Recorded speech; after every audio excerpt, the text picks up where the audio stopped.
Chapter number 3 सुभाषितानि। हमारा first श्लोक है पृथिव्यां त्रीणि रत्नानि जलमन्नं सुभाषितं मूढ़ैः पाषाणखंडेषु रत्न संज्ञां विधीयते। प्रॉपर वर्ड मीनिंग के साथ हम इसकी मीनिंग जो है वो समझेंगे।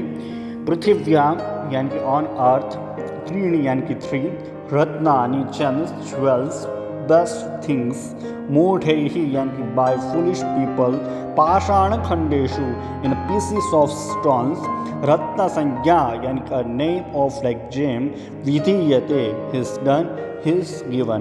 ट्रांसलेशन है इस श्लोक का। There are three gems on the earth, water, food and सुभाषिता। Foolish people give the names of gems to pieces of stones. इसका मीनिंग होता है पृथ्वी में टोटल रत्न की बात करें तो टोटल और रत्न तीन प्रकार के हैं। फर्स्ट जो है वो जल है, सेकेंड नंबर है अन्न और सुभाषित। पर मूढ़ यही यानी कि जो फूलिश पीपल जो होते हैं उसके लिए पाषाण यानी कि जो स्टोन का जो टुकड़ा है वो भी उसके लिए रत्न के समान ही है। अब हम हमारा द्वितीय नंबर का जो श्लोक है, सेकेंड नंबर का जो श्लोक है वो देखेंगे। अयं निज परो वेति गणना लघुचेतसाम उदार चरितानां तु वसुदेव कुटुंबकम। पूरी वर्ल्ड जो है वो आज कुछ न कुछ समस्या से जूझ रही है, तो पूरा वर्ल्ड जो है एक ही फैमिली है, ऐसा एक श्लोक में बताया गया है। तो उसको हम इस सारे वर्ड्स के मीनिंग हम देखते हैं। अयम का मीनिंग होगा दिस, निज यानी कि माइंड, ओवन, परह यानी कि स्ट्रेंजर, इति गणना सच काउंटिंग, लघु चेतसाम ऑफ नैरो माइंडेड पीपल, उदार चरितानां to but for the genius hearted people, for the broad minded people, वसुधा यानी कि द अर्थ, एव ओनली इटसेल्फ, कुटुंबकम यानी कि फैमिली। इसका ट्रांसलेशन कुछ इस तरीके से है। This is my oven and that is a strangers, such counting is done by the narrow-minded people. For the broad-minded, genius-hearted people, the whole earth is like one family. अयम निजः यानी कि ये मेरा है, परावा इति ये दूसरों का है। ये जो गणना है, ये जो हम काउंटिंग करते हैं वो नैरो माइंडेड पीपल की काउंटिंग की तरह है। वर्तते उदार चरितानाम पुरुषाणाम यानी कि जो अच्छे पीपल हैं, अच्छे हार्ट वाले जो पीपल है उसके लिए तो पूरा जो वर्ल्ड है वो एक ही एक कुटुंब है, एक ही फैमिली है। थर्ड नंबर हमारा श्लोक है नमन्ति फलिनो वृक्षा नमन्ति गुणिनो जनाः शुष्क वृक्षाश्च मूर्खाश्च न नमन्ति कदाचन। इस श्लोक में स्पेशली अच्छे लोग जो होते हैं, आज आप जो कुछ भी अच्छे अच्छे पर्सन देख रहे हो या तो जो कुछ भी आपको अच्छी चीज़ें जो कुछ भी आप दिखाई दे रही है उसके पीछे का कारण क्या है, उसकी नम्रता कारण है। तो उसके बारे में इस श्लोक में बताया गया है। वर्ड मीनिंग हम देखेंगे। फलिनः यानी कि फ्रूट बेयरिंग, ऑफ वृक्षाः नमन्ति यानी कि बो डाउन, बेंड डाउन, गुणिनः जनाः वारियस पीपल, शुष्क वृक्षाश्च मूर्खाश्च dry trees and foolish people, कदाचन at any time. This is in any time. Translation इस श्लोक का देखते हैं। Trees bearing fruits bend down, various people bow down, dry trees and foolish people never bend और bow down at any time. Fourth number का हमारा श्लोक है वो टोटल 6 प्रकार की जो अच्छी बात है वो अगर हमारे जीवन में है तो हमारी हेल्पिंग जो है वो साक्षात देवता यानी कि गॉड भी करेगा। इसी प्रकार का श्लोक हम यहाँ पे सीखते हैं। उद्यमः साहसं धैर्यं बुद्धिः शक्ति पराक्रमः, षडेते यत्र वर्तन्ते तत्र देवः सहायकृत। वर्ड मीनिंग होगा धैर्यम, धैर्यम का मीनिंग होगा पेशेंस। एते षड, थे 6 यत्र where in which our people वर्तन्ते are there are present verb of the noun ete षड सहायकृत सहायकः helper one who aids। Translation है इस श्लोक का। एफर्ट, करेज,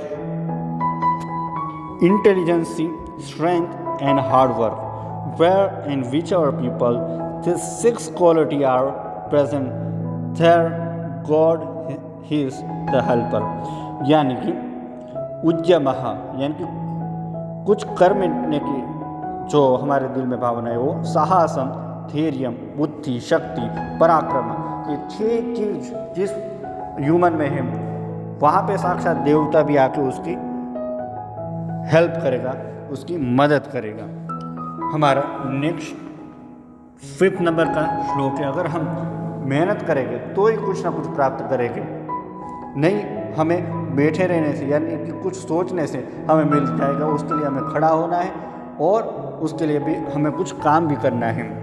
उद्यमेन सिद्ध्यन्ति कार्याणि न मनोरथैः नहि सुप्तस्य सिंहस्य प्रविशन्ति मुखे मृगाः।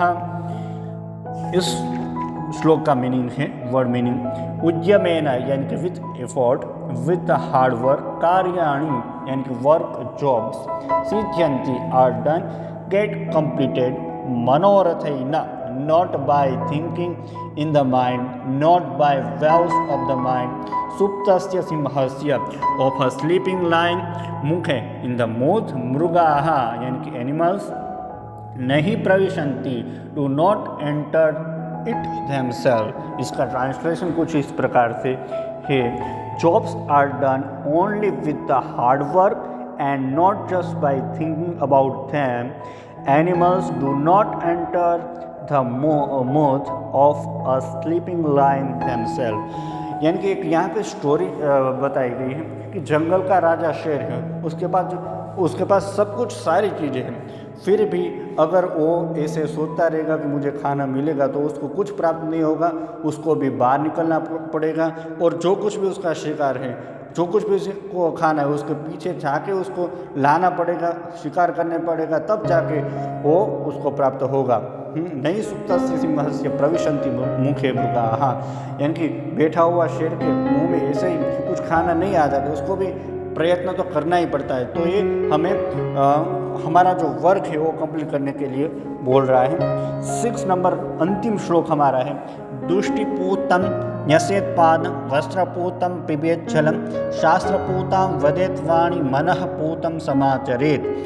इस श्लोक का मीनिंग होगा दुष्टिपूतम यानी कि made pure with sight with eyes, पादम यानी कि स्टिप फुट, न्यसेत यानी कि शुड पुट, वस्त्रपूतम फिल्टरेटेड थॉट क्लॉथ, पिबेत यानी कि शुड बी ड्रंक, शास्त्रपूताम वाणी यानी कि स्पीच प्योरिफाइड बाय स्क्रिप्चर्स, वदेत यानी कि शुड बी स्पोकन, मनःपूतम यानी कि made pure by the mind, work deeded, समाचरित यानी कि शुड बी डन। इस श्लोक का ट्रांसलेशन होगा, one should step on spot made pure by the eyes, one should drink the water filtered by cloth, one should speak the words purified by scriptures and do the deed purified by the mind। इस श्लोक का meaning होगा दुष्टिपूतम पादम न्यसेत, यानी कि जो कुछ भी हम करते हैं